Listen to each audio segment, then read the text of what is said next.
Ang mga kwento ng pag-ibig, kwento ng buhay at kwento ng pag-asa dito sa Barangay Love Stories. Love Stories.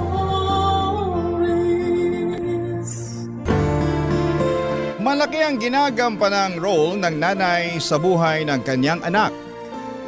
Ang nanay ang siyang humuhubog sa magiging ugali at pipiliing mga tao na pakikisamahan ang kanyang anak sa paglaki nito.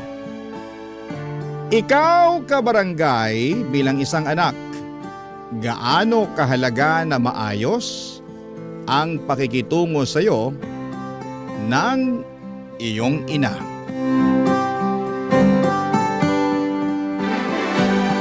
Dear Papa Dudut, ako nga pala si Rose. Sa kasalukuyan ay edad 45 na ako. Hanggang ngayon ay wala akong asawa at walang naging anak. Ang dahilan, ang aking nakaraan. Hayaan niyo akong ibalik ko kayo sa aking pagkabata para maunawaan ninyo ang dahilan kung bakit natakot na akong bumuo ng sarili kong pamilya. 15 anyos ang nanay ko noong ipinagbuntis niya ako. Maagang nabuntis si nanay dahil nagre-rebelde ito sa kanyang nanay noon, na siyang lola ko naman. Mahigpit kasi si lola kay nanay. Bukod pa roon ay masyado itong relihiyosa at madalas ay wala na sa lugar. Sa pagre-rebelde ni nanay, nabuo ako. Gusto sana raw ni nanay na ipalaglag ako pero pinigilan siya ni lola dahil kasalanan daw yon sa Diyos. Ayaw ni nanay na magkaroon ng anak. Sino bang gusto sa edad na 15, hindi ba? Di ba dapat sa ganong edad ay wala kang ibang inaatupag kundi ang pag-aaral at paglalaro? Nang may panganak ako ni nanay, agad niya akong iniwan kay lola. Ang sinabi niya kay lola ay mangangatulong daw sa isang malayong kamag-anak si nanay. Pumayag si lola para syempre may ipangbili na mga kailangan ko. Pero ginawa lang palang dahilan yun ni nanay para makatakas sa poder ni lola. At mula noon ay si lola nang nagpalaki sa akin. Tulad ng naranasan ni nanay kay lola, na pagmalupitan din ako ni lola. Doon ko naintindihan kung bakit nagrebelde si nanay. Malupit, strikto at wala sa lugar ang pagiging relihiyosa ni lola. Pero kahit ganito si lola ay hindi ako nagre-rebelde dahil takot ako sa kanya, Papa Dudut.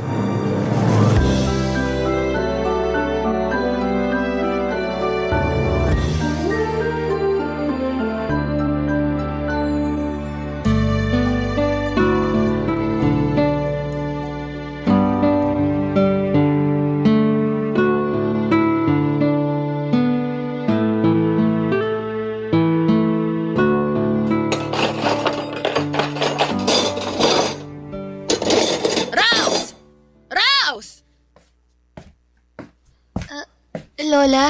Ikaw ba talaga hindi na matututo maghugas ng pinagkainan? Tingnan mo nga, nagmamantika pa tong mga pinggan na hinugasan mo. Itong mga tinidoro, may mga kanin pang nanigas. Ay, ano ba naman to? Ang baboy mong bata ka. Uulitin ko na lang po, Lola. Pasensya na po Minamadali ko po kasi yung paghuhugas kanina eh. Kasi tinawag niyo na ako para sumali sa novena. Aba, at kasalanan pa ng Diyos na hindi maayos ang paghuhugas mo ng pinggan. Hindi naman po ganun, Lola. Inilapit kita sa Diyos dahil alam kong lalaki kang makasalanan. Tingnan mo nga, 15 anyos ka pa lang. Pero kung makasagot ka na sa akin, ako, talo mo pa ang demonyong may matigas na sungay. Pasensya na po, Lola. Nako, puro na lang pasensya. Lagi na ako nagpapasensya sa yung bata ka, ha? Alam ng Diyos kung paano ako naging mabuti sa'yo. Pero ikaw tong ayaw tumuwid ang asal. Uulitin ko na lang po ang mga hinugasan ko kanina. Sus! Imbes na makatipid sa tubig at bareta, dahil sa katangahan mo, mapapagastos na naman ako. Alam mo ba kung magkano ang presyo ng bareta ngayon sa bayan, ha? Akala mo kasi pinupulot ang pera.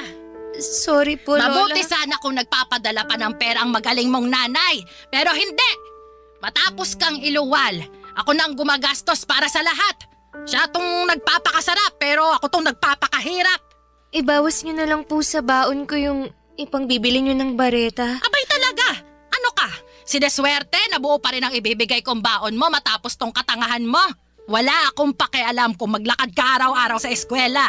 At matuto ka na rin humingi ng pagkain sa kaklase mo. Kasi hindi ka na rin pwedeng magbaon ng tirang ulam dito. Naiintindihan mo? Opo, kahit kanin na lang po ang babaunin ko.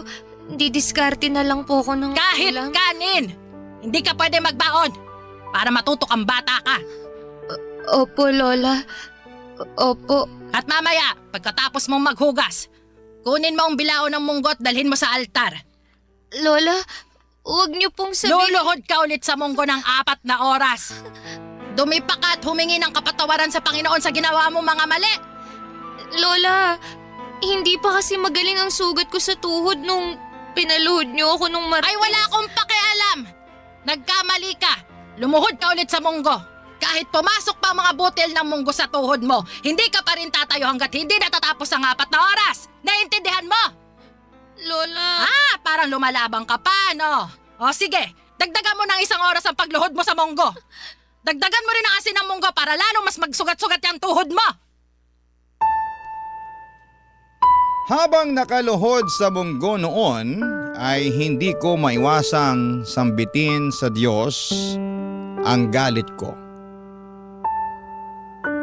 Galit hindi lang kay Lola, kundi pati na rin kay Nanay.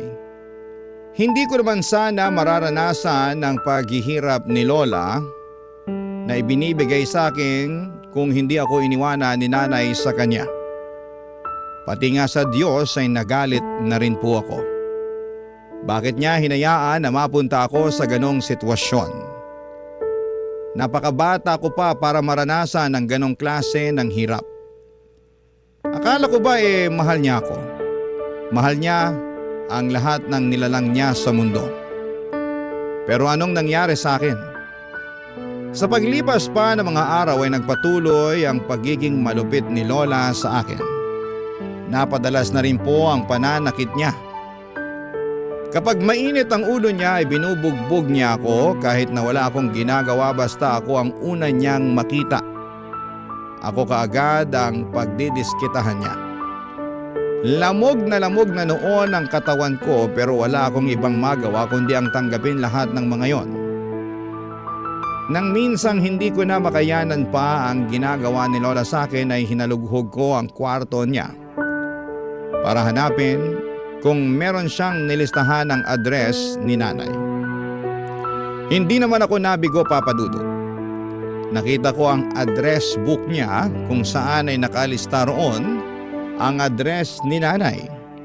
Nagmadali akong magsulat kay Nanay para magsumbong sa ginagawa ni Lola sa akin. Nagmakaawa na rin ako na sunduin na niya ako at itinago ko pansamantala ang sulat na yon at bala kong ipadala sa susunod na Sabado kapag meron na akong sapat na pera at kapag walang pasok. Pero sa kamalasan, Biyernes pa lamang ay naharang na yon ni Lola, Papa Dudut.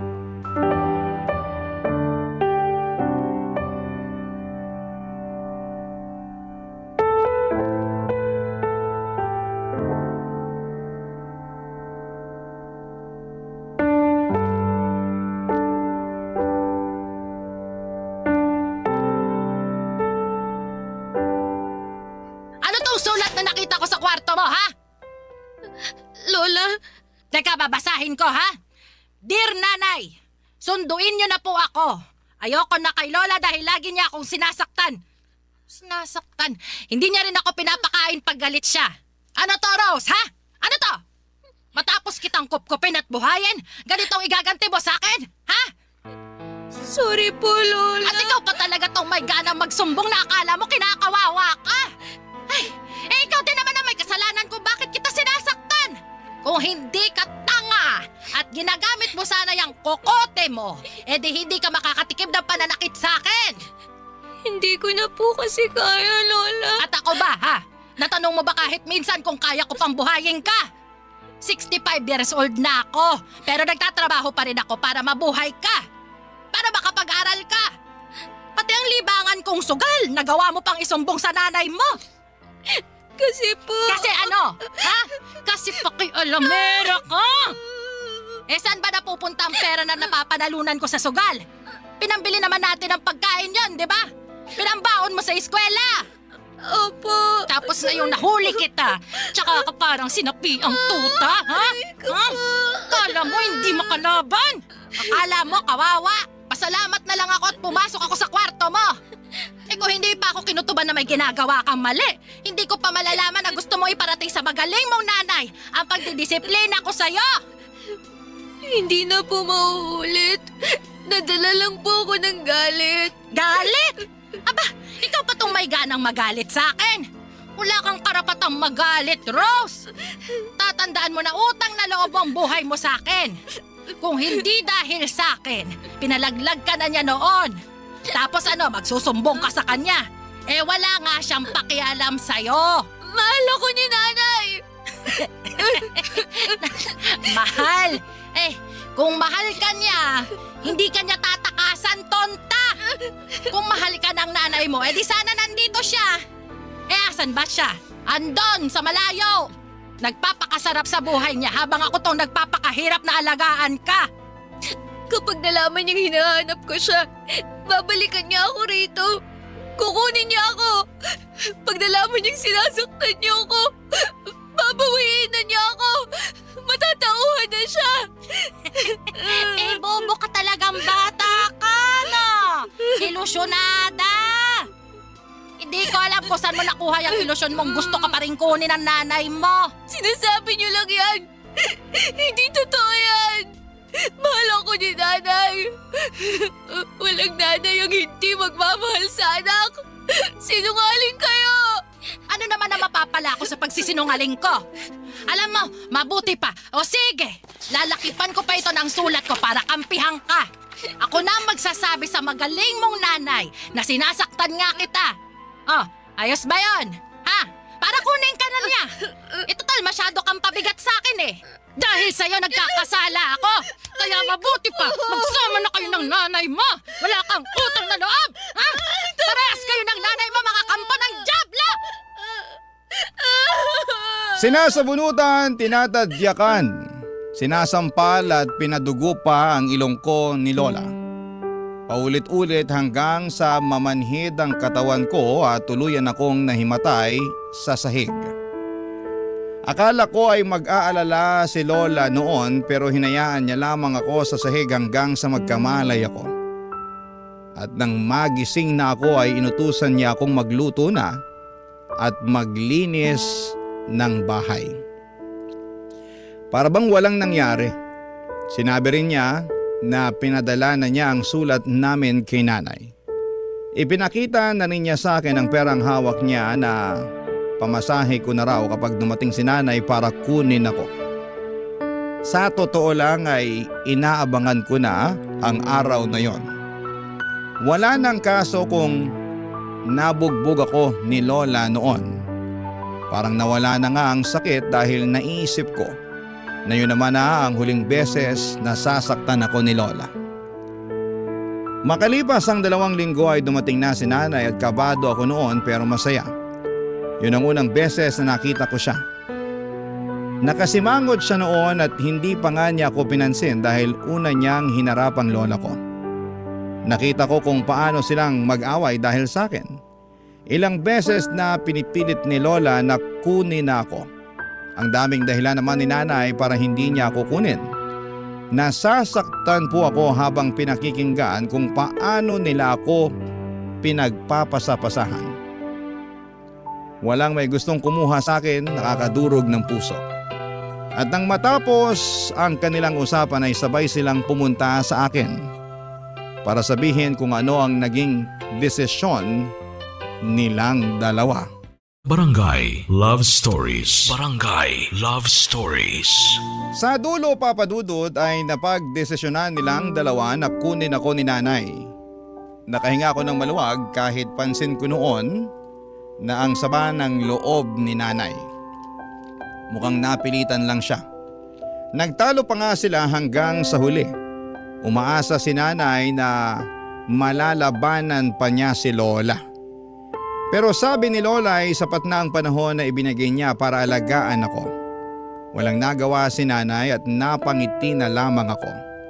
Sa wakas ay tapos na ang impyerno sa buhay ko.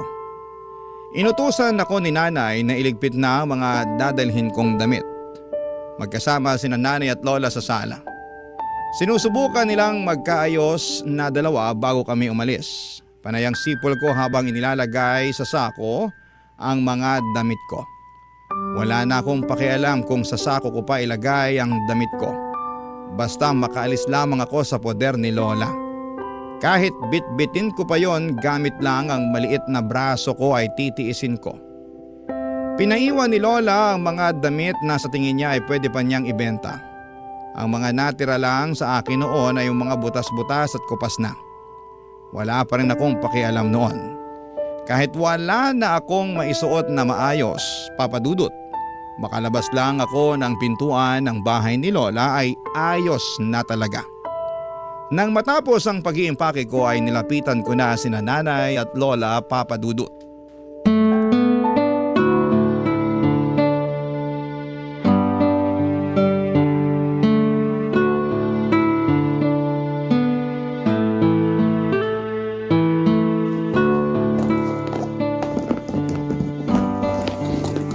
Sigurado ka bang iniwan mo na lahat ng mga magagandang damit mo? Opo, Lola. Iniwan ko na po sa kwarto. Nakalagay na po sa karton. Nako, wala akong tiwala na iniwan mo lahat. Patingin ang laman ng bag mo para makita ko. Sige po, Lola.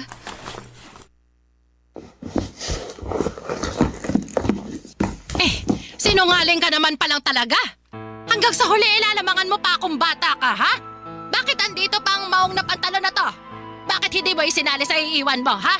Alam mo bang pwede ko pa itong mabenta sa mga apo ng kasamahan ko sa simbahan? Nag-iwan lang po ako ng isang maong na pantalon, Lola. Para may pangpasyal kami ni nanay. Tsaka 2 labahan na lang at kukupas na rin po yan. Pampasyal ninyo ng nanay mo. Umaasa ka ba na ipapasyal ka ng nanay mo eh? Wala ngang pakialam yan sa'yo. Ano ba yan, Nay? Pati ako dinadamay sa pagsisinungaling ng apo nyo. Rose, iwan mo na nga yung maong na pantalon at baka mangisay pa tong lola mo kapag hindi pinagkakitaan ng damit mo. Hoy, mahiya ka naman sa akin. Ako ang gumastos sa inabando na mong anak at ngayon babawiin ko ng pinundar ko sa kanya. Ako pa itong nagmumukhang masama. Sa bagay, kailan ka ba naging masama? Lagi ka namang tama, Nay. Wala kang kasalanan palagi, di ba? Mabuti at alam mo. Hoy, Rose, ipasok mo na nga ulit sa bag yung mga damit mo para makaalis na tayo. Dalian mo, wag kang kukupad-kupad dyan. Opo, Nay. Sa'yo naman nagmana ang kakuparan niyang batang yan eh. Ngayon, tiisin mong pakisamahan yung anak mong nakamana ng lahat ng pangit mong ugali. Tama na, Nay. Pwede ba? Magpaawat ka naman. Aalis na nga kami, oh. Ayokong tumigil sa kasasalita eh. Bakit ba? May karapatan akong magbunga nga dahil sa konsumisyon na binigay niyo sa aking mag-ina. Di sorry. Sorry na. Ako na tong mali sa lahat. Okay na po ba? Hindi pa sapat yung sorry mo sa lahat ng napala ko dahil dyan sa katigasan ng ulo niya. Nay, Lola, tama na po. Huwag na kayong mag-away. Isa ka pa, Rose! Sabat ka ng sabat dyan. Bakit? Kinakausap ka ba? Usapan ng matatanda eh, sumasali ka. Talagang wala ka natutunang tama. Paano may matututunang tama yang si Rose? Wala namang tama sa mga pinagsasabi nyo. Walang utang na loob. Bastos ka! Kailan ba kaya mo, ha? Ang batukan ako? Gusto niyo sampal-sampalin niyo pa ako? Sige! Ano, Nay? Eto, oh! Sampalin niyo na ako! Sampalin niyo! Dali! Para makabawi ka na sa lahat ng kasalanan ko sa'yo. Dali na, Nay! Ang lapit na ng pisngi ko, oh! Kamay mo na lang ang kulang, oh! Sampal na! Tama na po, Nay, Lola. Huwag na po kayong magsakitan. Umalis na po tayo, Nay, please. Wala ka naman pala, Nay. Kala ko naman matapang ka. Di mo naman pala kaya kapag hinamon ka. Pasalamat ka at ayoko na madungisan ng huling beses na makikita akong pagmumukha niyong dalawa. Alis! Layas! Wag na kayo magpapakita sa akin kahit kailan! Talaga? Kahit nakasilid ka na sa kabaong mo, hinding-hindi niyo na makikita ang pagmumukha ko! Hinila na ako ni nanay para makaalis na ng bahay ni lola. Hindi niya ako tinulungan sa bit-bit kong sako. Sumakay kami ng jeep papunta ng terminal at hindi niya ako kinakausap. Hindi niya ako tinitignan. Pero panay ang titig ko sa kanya at doon ay napansin ko ang lungkot at pagkalito sa mukha niya. Papa Dudut, alam kong hindi maganda ang naging ending ng pagkikita nila ni Lola. Umaasa pa naman ako noon na bago kami umalis ni Nanay ay magkakaayos pa sila, pero nagkamali ako. Hanggang sa dulo ay nagpuksaan silang dalawa. Sobrang lalim talaga ng galit nila sa isa't isa. At hindi ko maiwasang maisip na dahil sa pagkabuo ko sa mundong ito kaya nagkalamat ang relasyon nilang mag-ina.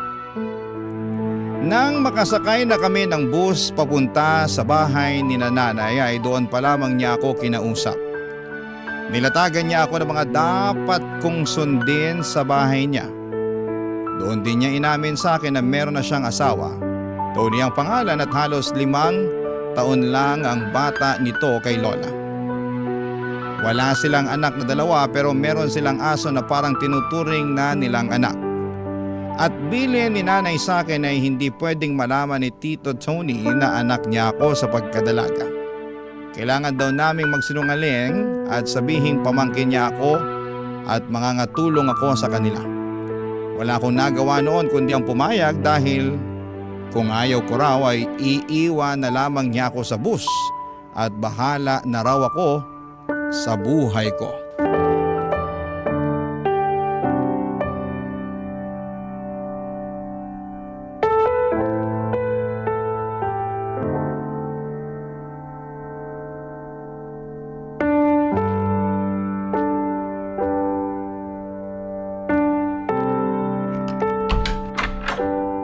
Tony, baby ko! Andito na kami ng pamangkin kong si Rose. Mabuti naman at nakauwi ka na, baby. Yung kaso natin, ayaw na naman kumain. Hala, pinagluto mo ba ng manok? Oo, inilaga ako na, pinirito ko pa. Pero mukhang naumay na sa manok eh. Bumili ako ng barbecue, ayaw din. Ay, Ano kaya nangyari dyan? May bukas pa kaya na veterinaryo ngayong gabi? naku, wala na. Nagtingin na rin ako. Di naman siya matamlay eh. Pero sabi ng katrabaho ko, palipasin lang daw ang gabing to eh. Baka busog pa raw kasi o kaya, yun nga, naumay na sa karne. Bantayan na lang daw magdamag para masabihan bukas yung veterinaryo pag ipapacheck up na. Sakto at nandito na si Rose na pwedeng magbantay magdamag. Ay, masipag tong pamangkin ko. Laging binibida ng pinsan ko na ito ang pinakamasipag sa lahat ng mga anak niya. Kaya siya ang sinangla sa akin. Sinangla? Malaki kasi yung pagkakautang ng nanay nitong si Rose sa akin at ang kabayaran na lang magtrabaho raw ang batang to para sa akin. Diba, Rose? Diba? Opo, tama po si tita. Ganun ba? Huwag kang mag-alala. Kahit na wala ka namang sahod hindi ka naman namin gugutumin dito. Ay, huwag mong sabihin yan, Tony. Baka mamaya maging masiba to sa pagkain. Mapagastos pa tayo imbis na makabawi sa utang ng nanay niya sa akin. Hoy, Rose, sakto lang ang kainin mo ha. 2 beses ka lang kakain sa isang araw. Sa tanghali at gabi lang. Tipirin mo rin ang pagkain ng kanin at may kamahalan ng bigas dito sa Maynila. Opo, tita. Malaki pa lang pagkakaawig yung dalawa. Hindi ko kayo kilala mapagkakamalan ko kayo mag-ina. Tumigil ka nga, Tony. Ang layo naman ang mukha niya sa mukha ko, no? Tsaka tignan mo naman ang kutis namin. Tisayin ako. Ito namang si Rose parang sunog na barbecue. Wala naman sa kulay yan. Napansin ko lang sa hugis ng mga mata at mukha nyo. Halos parehas Wala namang masama lalo't magkadugo naman kayong dalawa. Siya. Huwag na lang nating pagtalunan at baka tuyuin ka na naman at awain mo pa ako. Mabuti naman. Ay, baby ko, pwede bang tignan mo muna yung aso natin habang inaasikaso ko tong si Rose? Bibilinan ko na rin siya ng mga dapat gawin dito sa bahay para alam na niya kung paano gagalaw mamaya. Sige. Mabuti pa nga. Mag-iinit na rin ako ng ulam natin para may makain na tayo. Ay, konti lang ang initin mong ulam ha. Hindi nakakain tong si Rose. Nakarami na siya ng mani at nilagang saging sa bus kanina. Sigurado ka ba? Marami pa naman yung ulam. Pwede pa siyang makisalo sa atin. Sayang naman kung hindi natin mauubos agad baka mapanis na yun. Di kapag nangangasim na, ipakain na natin kay Rose. Ikaw talaga, bebe ko. Puro ka biro O sige na. Maiwan ko na kayong dalawa dyan ha. Asikasuhin ko lang yung aso natin. Hoy, muntikan mo na akong tawaging nanay sa harapan ni Tony ha? Di ba ilang beses na kitang binilinan sa bus na isaksak mo dyan sa utak mo na tita ang itatawag mo sa akin? Kapag nabuko tayo ni Tony, palalayasin talaga kita. Sorry po, Nay. Oo, yan na naman! Nanay na naman! Bobo ko talaga. Tama ang lola mo mahina ang kukote mo. Kaya galit na galit sa'yo yung lola mo dahil dyan sa katanghan mo. Ayusin mo, Rose, ha? Kung lola mo na pagtiisan ka pa kahit papano, pues magkaiba kami. Handa kitang palayasin sa isang beses na magkamali ka. Naintindihan mo? Opo, tita. Dinuro-duro pa niya ang noo ko para raw maalog ang utak ko at rumihistro sa kokote ko na hindi kami mag-ina, na magtiyahin kami. Nasaktan po ako pero ano ang magagawa ko? Andun na ako at pumayag na rin naman ako. Unay naging trabaho ko ay ang bantayan magdamag ang aso nilang may lahi. Habang kumakain silang mag-asawa, ako naman ang parang gwardyang nakabantay sa kanilang aso. Aso na kung ituring nila ay mas tao pa kesa sa akin. Mali ba na makaramdam ng selos dahil mas anak pa ang turing sa asong yon kesa sa akin? Hindi rin ako hinahayaan ni nanay na makatulog. Kailangang nakabantay ako magdamag sa aso. Baka raw kasi may mangyari kahit sa ilang segundo lamang na pumikit o malingat ako.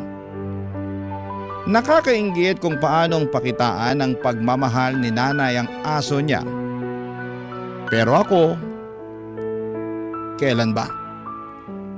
Sa pagdaan ng mga araw ay pinaramdam ni nanay sa akin na isa lamang akong katulong. Hindi niya ako pinag-aral at hindi inaabutan ng pera. Ang sabi niya sa akin kung meron mang kailangan tulad ng napkin at iba pang mga gamit na pang babae ay sabihan ko na lamang siya para siya na ang bumili. Iba rin ang pagkain ko sa pagkain nilang mag-asawa. Madalas ay sardinas ang pinapakain sa akin, lalo kapag karne ang ulam nila. Depensa ni nanay ay kailangan nilang magtipid dahil mahirap ang buhay sa Maynila. Nilalagyan na lamang ni nanay ng kaunting cabbage at saka tinutubigan ng marami ang sardinas para kasya sa buong araw na ulam ko. Samantalang habang ang aso nila ay halos maumay na sa pritong manok at barbecue. Barangay Love Stories. Barangay Love Stories. Pinangarap ko noon na makasama si Nanay Papa Dudut. Ang makilala siya at maranasan ang pakiramdam na may nag-aalaga at nagmamahal sa iyo. Matagal kong pinagdasal na iligtas na ako ni nanay mula sa pagmamalupit ni Lola. At nang mangyari po yun, akala ko ay simula na ng kasiyahan at pag-ahon ko. Pero nagkamali ako. Mula noong nasa poder na ako ni nanay ay wala akong ibang naranasan kundi ang paghihirap. Kung ikukumpara, mas pinahirapan ako ni nanay kesa kay Lola. Sa mga salita pa lamang niya na halos hindi na makain pa ng aso, durog na ako. Doon ako madalas napapatanong kung meron ba talagang ganong klaseng ina na papakitaan ka ng masama at hindi ka ituturing na tao. Nagdadalawang isip ako kung kakausapin ko si nanay na ibalik na lamang ako kay Lola o manatili pa rin ako sa poder niya dahil baka naninibago lamang kaming pareho sa ugali ng isa't isa. Hindi ko na alam ang gagawin ko noon, Papa Dudut. Habang hindi pa maayos ang desisyon ko ay nagpatuloy lamang ako sa pagsunod sa mga utos ni nanay sa akin. Sinubukan kong maging perpekto sa bawat galaw ko at sa bawat gawaing bahay. Pero tao lang pala ako. Nagkakamali at hindi palaging pulido ang gawa ko. Naintindihan ko yon pero iba kay nanay. Walang puwang ang pagkakamali sa batas niya. Oras na nagkamali kay paniguradong may parusa at manghang na mga salitang nakaabang. Gaya nalaman nung minsan nila akong pinagbintangan na nagnakaw ng malaking halaga ng pera.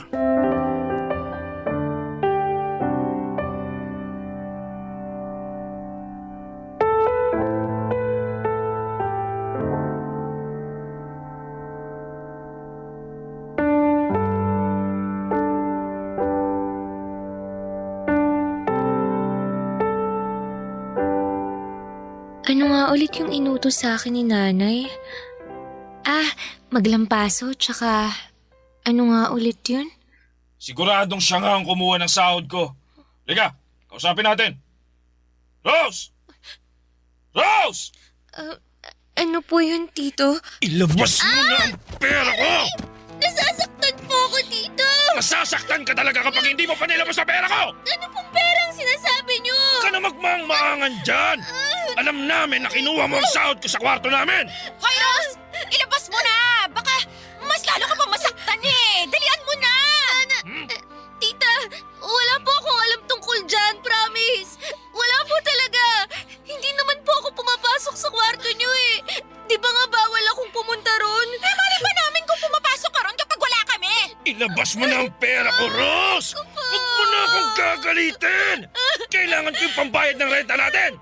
Tito, wala po talaga akong kinukuha. Mamatay man. Papatayin ka talaga namin kapag hindi ka pa nagsabi ng totoo! Nagsasabi naman po ako ng totoo eh. Maniwala po kayo. Hindi ko po galing magnakaw. Anong hindi? Sabi nga ng tita mo na nagnakaw ka noon sa palengke ng mga chichiri at barya ng mga tindera. Wala pong gano'n, tita.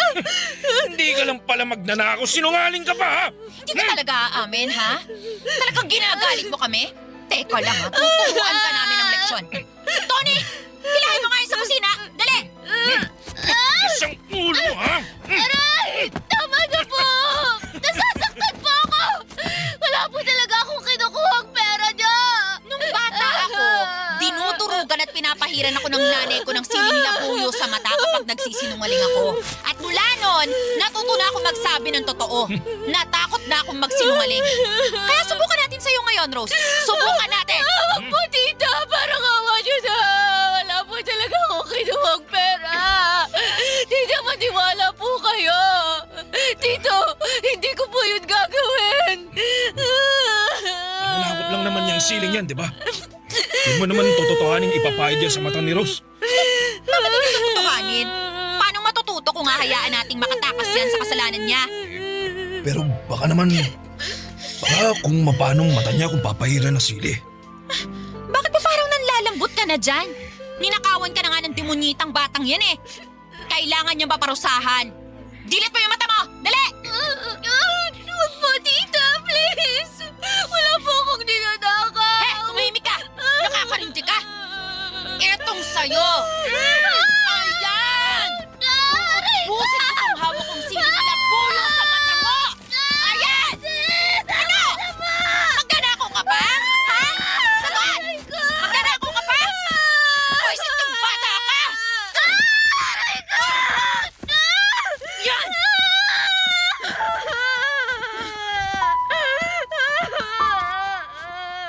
Wala akong ninakaw na pera, Papa Dudut. Kahit piso ay wala akong ginalaw na sobre sa tokador.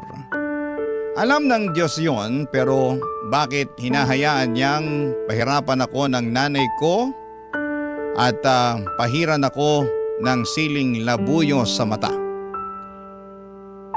Napakahapdi, napakasakit. Nang matapos si nanay sa pagpahid ng sili sa mata ko ay saka ako binitawan ni Tito Tony at hinayaan akong humiga sa sahig habang nagkukuskus ng mata. Rinig ko ang tawa ni nanay at ramdam ko ang konsensya sa mga tingin ni Tito Tony. Inaya ni nanay na halugugin ang kwarto ko para hanapin ang pera ni Tito Tony. Wala silang nakita roon at paliwanag ni nanay ay mukha raw inubos ko na yon. At itinapon pa ang sobrang pinaglagyan ng pera para walang ebidensya. Naniwala si Tito Tony at inayaan nila ako sa sahig ng kusina. Nanlalabo ang kaliwang mata ko dala ng pagkakakuskus ng siling labuyo. Hindi naging sapat ang pagbabad ko sa malamig na tubig para mawala ang hapdi. Namumula ng lalabo at mahapdi yon. Ilang araw na ganoon ang kalagayan ng mga mata ko at lagi akong nahihilo pero pinipilit kong kayanin na kumilos dahil kailangang patuloy ang pagtatrabaho ko. Parang wala lang kay nanay ang mga nangyari. Panay pa rin ang utos niya at hindi niya alintana ang pamamaga ng mata ko. Kung paanong parang malagatas na ang itsura ng kaliwang mata ko. Panay ang dampi ko ng yelo sa mata ko sa pag-asang mawawala ang sakit at mawawala ang pamamaga at pagkukulay gatas nito.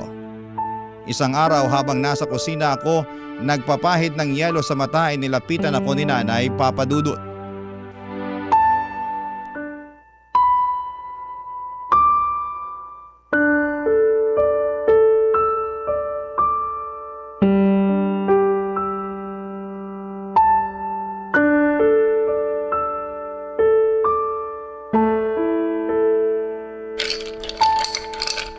Ano?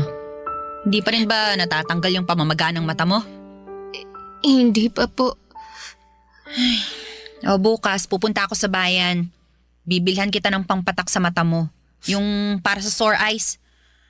Baka pwede na yon. Sana umepekto. Kung hindi, wala na tayong magagawa. Tiisin mo na lang na ibabad sa malamig na tubig o sa yelo. Ikaw naman kasi. Tigas ng ulo mo. Hindi na po halos makakita ang kaliwang mata ko. Ay, normal lang yan. Babalik din sigurong linaw ng mata mo kapag nawala na yung pamamaga. Paano po kung hindi na po? Di tanggapin mong ganyan ka na lang talaga. Yan ang kapalaran mo. Ano pa bang magagawa natin? Ganyan na nga nangyari. Wala po akong kinuhang pera. Kahit piso. Alam ko. Alam niyo? Oo nga. Paulit-ulit. Boba. Bingi mo. Pero bakit hindi niyo sinabi kay Tito Tony? Bakit hinayaan yung kalagkarin at sabunutan niya ako? Bakit niyo pinahiran ng sili ang mata ko? Bakit bang dami mong tanong? Gusto ko pong malaman. Kasi hindi ko maintindihan kung bakit ganito ang ginawa niyo sa akin. Gusto mo bang makatikim ulit, ha? Talas ng dila mo, ah. Pasalamat ka nga at yan lang ang inabot mo, eh. Hindi ko naman po dapat to nararanasan, eh. Kasi wala naman po talaga akong kinukuhang pera. Oo na nga, paulit-ulit. O sige, para matigil na to, aaminin ko na. Ako ang kumuha sa pera ng Tito Tony mo. Po, hinaan mo yung boses mo. Baka marinig ka ng kapitbahay eh. Nagamit ko sa sugal. Di ko naman kasi alam na mapapatalo ko lahat eh. Bala ko namang ibalik, kaso biglang hinanap ng Tito Tony mo. Hinatakot ako na magalit siya sa akin. Kaya sa akin yung ibinintang. Tama! Magaling! Sino-sino ba naman ang magtutulungan kundi tayong magkadugo, di ba? O ngayon, alam mo na. Bati na tayo, ha? Bakit niyo po ito nagawa sa akin? Arte mo naman. Mana ka sa lola mo, ang drama. Kakanood mo yan ng teleserye. Alam mo, mabuti pa, magsaing ka na para makakain na tayo bago dumating ang tito mo. Bilisan mo na. Pag dumating si Tito Tony, sasabihin ko sa kanya ang totoo. Sasabihin mo sa kanya ang totoo? Ilalaglag mo ako? Ako na sarili mong nanay? Kailangan niyang malaman ng totoo para malinis ang pangalan ko sa kanya. Bakit kailangan pa nun? Hindi na. Makakalimutan din yun ng Tito Tony mo. Palipasin lang natin yung galit niya. Pero ang tigas ng ulo mo, ha? Sige, gumanyan-ganyan ka sa akin at hindi kita bibilhan ng pangpatak sa mata mo. Hayaan kita mabulag. Gusto mo yon? hindi po. Kung mananahimik ka at magpapakabait ka, malay mo. Kapag manalo ko sa sugal sa susunod na linggo, ipapacheck up natin yung mata mo. Magsusugal po kayo? Oo, at huwag kang magkakamaling magsumbong sa Tito Tony mo, ha? Ayaw niyang bumalik ulit ako sa pagkalulong sa sugal. Pag ikaw talaga nagsalita, humanda ka. Pati ka ng mata mo, bubulagin ko. Dinuroan ako ni Nanay sa mukha sa sobrang gigil niya, Papa Dudut. Sakay tinulak at pinagsasampal habang nakasandal ako sa pader. Hindi na po ako lumaban pa, parang nasanay na ang katawan ko sa pananakit niya. Nang matapos at mapagod na siyang saktan ako ay saka siya lumabas ng bahay para magsugal. Iniwan niya akong mag-isa sa bahay at nakatulala ako at hindi na ako makaiyak noon. Parang pakiramdam ko ay nauubos na ang luha ko. Nang makabawi ako ng lakas ay pumasok ako sa kwarto ko para kunin ang mga damit ko. Yun na ang huling araw na titira ako at mananatili sa impyerno. Umalis ako ng bahay na yon. Umalis ako sa bahay ng nanay ko. umalis ako sa impyerno. Hindi ko po alam kung yon ang hudyat ng Diyos para tulungan ako. Dahil sa paglaboy ko sa kalsada, saktong nakasalubong ako ng mga grupo ng madre na siyang tumulong sa akin nang malaman nila ang kalagayan ko. Pinapulis nila si nanay at si Tito Tony.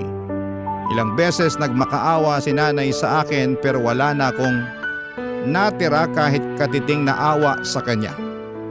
Inilayo na ako sa kanya ng tuluyan at wala na akong naging balita pa sa kanya. Ngayong lagpas 40 na ako. Kapag naaalala ko ang nakaraan ko, hindi ko pa rin maiwasang makaramdam ng takot at sakit. Lalo na sa tuwing napapaharap ako sa salamin at napapatingin sa namumuti kong kaliwang mata. Hindi na po nakakakita pa ang kaliwang mata ko dahil sa kagagawan ng sarili kong nanay sa akin. Yun ang multo ng nakaraan ko na patuloy kong bitbit kahit na ilang dekada na ang nakakalipas.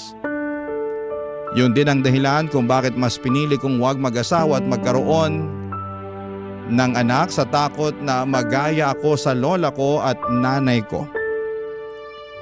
Hindi ko kakayaning magdala ng bata sa mundo, lalo kung alam kong bugbog ako sa nakaraan. Pakiramdam ko ay magagaya lamang siya sa sinapit ko.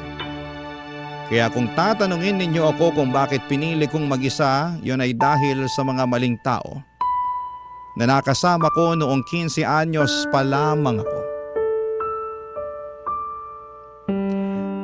Maraming salamat po sa pagbasa ng aking liham. Ang inyong kapuso at kabarangay forever, Rose. Napakasakit na nangyari kay letter sender. Pero buti sa uli, naging maayos pa rin ang buhay niya. Anong say mo sa Barangay Love Stories na ito? Pagkwentuhan natin sa comment section yan.